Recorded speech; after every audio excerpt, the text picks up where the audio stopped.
So when the Prindy board called me, it was, I don't know, around Thanksgiving time, a couple of martinis at my house, and I said, you got to be kidding. But anyway, they convinced me that they were serious.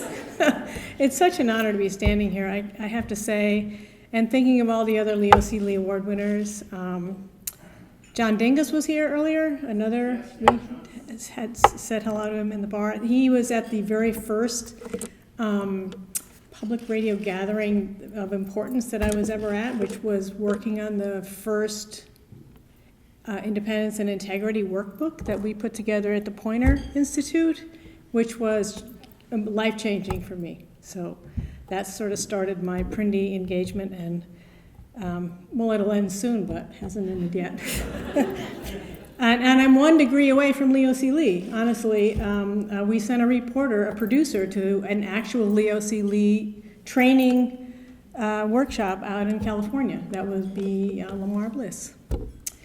So it's humbling and it's daunting, and it makes me really very proud. So thanks to the board for all of her hard work getting us all here, keeping the Prindy now PMGA flame alive. You should never have said that. Never. Thanks to all my old friends. All of you have supported me in so many ways and supported so many of us through the years in a pinch, a deadline, quick hit, or some deep head scratching over the years. And to all the new people, it's amazing to me. It's amazing how many people are here tonight and how many new people. I'm so glad you found this organization. There's so many resources in this room. They're broad and they're deep, and clearly they're growing, and I think we need you. We all need each other. I encourage you to make the most of all the people here because they're available to you. Okay, I can't look over there. Thanks to the people in my newsroom, because you shouldn't have cried. Because they're really why I'm here. I mean, I'm really here as a stand-in for them and for all of you who work in local station newsrooms. I mean, I'm a small newsroom person, a medium newsroom person, but there are newsrooms all across the country who are in the same work, face a lot of the same challenges, and the same have the same resources or lack of resources. Let's be honest, I'm just really here making that speech for all of you. Small, maybe rural, maybe quirky newsrooms, but maybe not so small, but probably quirky. So since I'm here and I have this podium, a couple of words about how to be a really good local station from my experience. First, and I think this holds true for any shop really, I think first you have to hire really good people. You have to trust them. If you let them be as good as they can be, they will attract other good people, and they'll lift everybody up. I mean, everybody benefits. They lift all boats, and that's been my experience. We work hard. We work hard. We have a big news hole every day. We're a pretty small shop. We have a big news hole. We just push to fill it every day. We get out of the building. We don't waste a lot of time. We do spend time on building our team, little ways every day. We have a lot of fun. We laugh a lot. It's a very collaborative shop. We try to get better and better, and we just keep working at it. Local is our mission, but we've been involved in so many national conversations going back to that first Independence and Integrity workbook, which I still have on my shelf. Me at Prindy, my program director was a board member at PRPD for a long time. My general manager, famous as a voice for local on the NPR board, and even now that she's off the NPR board, she's still out there fighting the good fight. That's been incredibly valuable to my organization and to me, to be present, just be there. When things are happening, I want to know what's happening. I want to be there first for my people and for myself. So most of you have heard the founding story of Prindy. Kathy Merritt told it again tonight, kind of. It's, a bunch of news directors getting together to complain about NPR and how we were left out, they didn't respect us, oh my God. So obviously we have made our voices heard as an organization and as individual stations, many of us. I will tell you, it was not easy. I mean, how many, 34 years, right? And for how many, that was the central narrative of Prindy. And it was a counter, So, but things change. And I think Prindy has a big place at the table now, and I'm really proud of that. I think that's really important because I think we're the fabric of the network.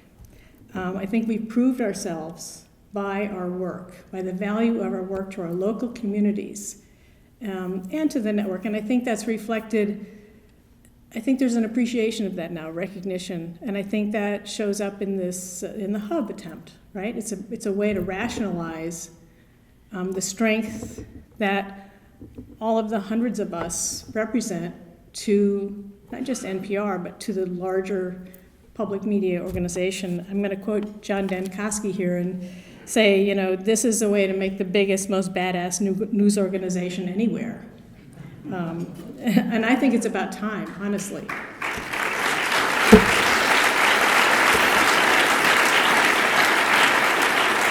And I think it can happen. But again, now I'm worried that the little stations, the local stations, will somehow get lost, will somehow get left behind.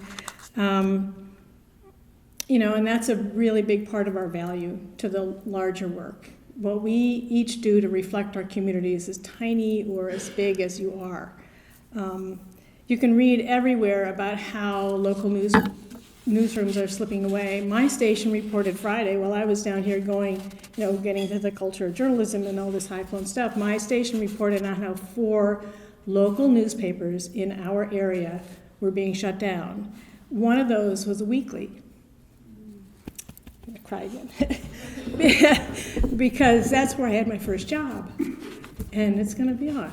And I think that opens up a huge, I'm crying about it, it's tragic, but it opens up a huge opportunity for some great journalism by us people. And it's a huge responsibility. I live in a local community. Local is our mission. So I don't want to lose that. I want to participate in the larger effort, but I can't lose that local root. We just can't. So I came to the conference thinking about hubs. I was remembering the intersecting circles and all the plans that Bruce Oster laid out for us in 2016, I think. So I was wondering, okay, so what's happened to my drawing of those little intersecting circles? And I've learned a lot in the last couple days. That's very encouraging. Collaborations are clearly going to be the game changer, the next, I think, game changer for all of us. It has to happen, and it is happening in a lot of different ways, clearly. If any of you went to any of the sessions, either the Culture of Journalism or the collaboration session yesterday or the election collaboration session today, it's just happening. I still have a bunch of questions and a bunch of worries, especially for small stations. I've asked a bunch of people today, please tell me how small rural stations will actually benefit this. And I mean actually. And I, plug in other size of station. I'm speaking for small rural stations, but plug in your size. Because sharing content in platforms, sharing a report or editing muscle or, engagement tips, that's fine, but it takes a lot more than that to sustain a healthy newsroom. It takes a healthy station and a healthy culture of journalism, and I think I've been lucky to have that. A healthy station, culture of journalism, but economic and demographic trends are against my station and against a lot of us. We are from an area that's flat economically. All the trends are against us. Young people are leaving, we're aging, we have too many cows, too many trees, not enough people. We're flatline. I worry that we're gonna flatline in membership, underwriting. Our major donors, it's a tiny pool. They're mostly seasonal people with allegiances to places like New York City. So we're challenged by that. So my heart was really fluttering yesterday when I heard collaborations framed not only in the terms of the journalism we can put together and the strength of that, but also as a means to grow audience and resources. I mean, like revenue, like money. I heard that from a number of really, high up people. Kathy Merritt, I heard that from her, right? More or less. And also from Bruce, who said NPR is not the bank, but he said some other great things too. He was on, I think, there. So I hope you all are managing up really hard on that, because we're just news people, and other people write the budgets and the pencils come out and you have to justify your existence and our business model, and we have to believe in it, we have to trust it, and we have to make other people believe in it and trust it. So they might not be as inspired as we are right now, but I think we have to work hard broadly in our organizations as well as up and down, get everybody on board, from the development teams to the accountants to we have a university business office. I mean, heck, there's a lot of talking to do, not just in this room. So I'm like a Muller. I'm still thinking about all these things. I have a lot of notes that I took with the past couple days, and I won't share them all with you. I can't read them all, but I will share another quote from Bruce Oster, who toward the end of the collaboration session yesterday about collaborations in general, we heard about the evolution of the RJCs and the informal kind of organic collaboration in Florida, and we heard about the hubs and so many ideas. And he finally said, look, it's happening already. The culture has changed. The foundations are there, and don't wait for NPR. So just do it, basically. So this is where I get back to PRINDY, or PMGA. Thank you. And I love the name change. I think it's catching up with reality. And I think, you look at this crowd, who would you not want to have in this room? There's like nobody, right? We all need all the new skills and the new energy. We need all of that we can get, and all in one place. We still need good newsroom leadership, so you got to figure that out. I understand that there's a lot of lateral leadership, but we are a small shop. There's not that many people. If everybody were lateral, it would be kind of funny. So whether you're called news directors or not, somebody's got to keep the SS hub or the SS public journalism moving in the right direction. And I'm really thrilled about the turnout at the conference. Also at the business meeting, I'm sort of just sharing some of my notes now, so sorry. At the business meeting, the board member elections, if you weren't there, it was amazing. There were years when you had to drag people in to run for office. Seriously, right? We had elections. We had candidates and speeches. We had a runoff. It was great. We got new people. It was great. There was suspense. It was really wonderful.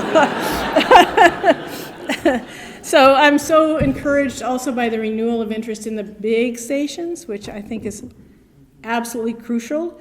You add such gravitas and heft. We really need you. I'm just excited about that. So I think the trend here is definitely up.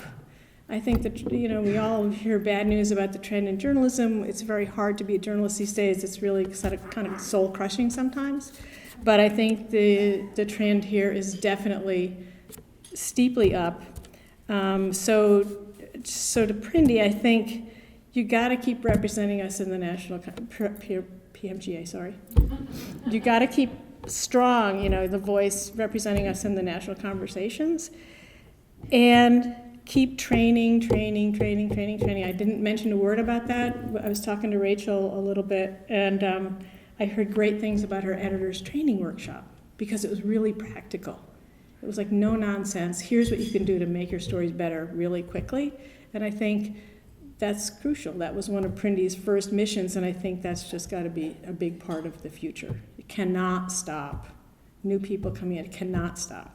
So I'm retiring next month, which is great. I'm really happy about that, but I also see an incredibly exciting, really intense, really important time ahead of you guys. And so I say onward and upward.